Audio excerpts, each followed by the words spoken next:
wanted to welcome everybody back to CSDA Emergency Preparedness Summit. We're so proud to be partnering with USC Price and the ExEd Forum. Thank you so much to Southern California Edison to recognizing the need for this training for special districts. Communication is critical at all stages of this process, as those of us who serve in public office know so well. Incorporating especially today's technology and digital communication into that emergency plan becomes even more critical. Even though you may not be an emergency first responder type agency, you have an obligation, and it's important to use multiple modes of getting the word out. Social media as a park and rec district is very important for us. We also used our Twitter because we have a very large Twitter following base. So we know that those people spread those far and wide by retweeting. We use Facebook, Instagram, we use Nextdoor. You want to empower people to be immediately available. You don't want to be caught up in getting permission and access granted. You have to have trust. You got to empower your people and trust. That's just fundamental management. When we create messages, we want to make sure that we're not saying something that is too confusing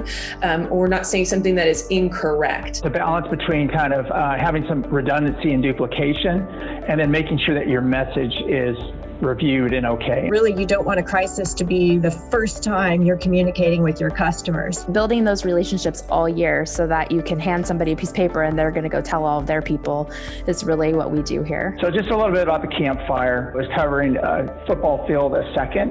It burned 70,000 acres that first day and consumed over 19,000 structures, most of those homes. 86 people lost their lives that day. Sitting in my chair, what would you do? There's some lessons that we needed to pick up on. Cell towers were down, landlines weren't functioning. Social media, in our case, saved lives. We had several employees that were notified by social media about the fire. If you're relying on one system and it fails, you need to have a backup. Trauma will affect memory and your cognition. So you want to make sure that you meet people where they are. People need to have a place of safety. What are some central elements of an emergency preparedness plan? Risk assessment for your organization, kind of knowing your organization and your geographic area. Know your resources.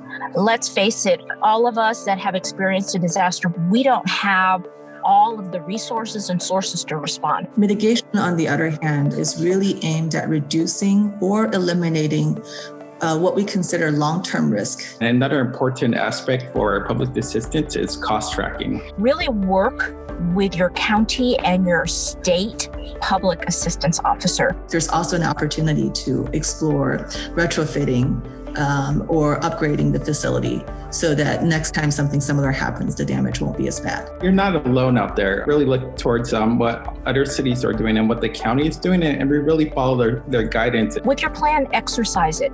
Take it off the shelf, exercise it. What's changed? Have you noted any paradigmatic shifts in the emergency planning and preparedness arenas? A disaster world that we lived in before COVID, most disasters happen at the local level, right? It starts there. But the pandemic hit everybody at once. If you look at, the old paradigm of we have to do in person when we do emergency management, we've seen that change with the pandemic. One of the challenges that I really see, or lessons learned I really see, is the integration that we need to do with the other levels of government. With these partnerships that I keep on talking about, think about it as a force multiplier that, would take you and move you to the next level. We have to continue to remind them and educate them on what special districts really are. Effective emergency management is about communication and partnerships. We have to, when we look at our plans, also take a good look at how those resources are going to change as well. We're all in this together.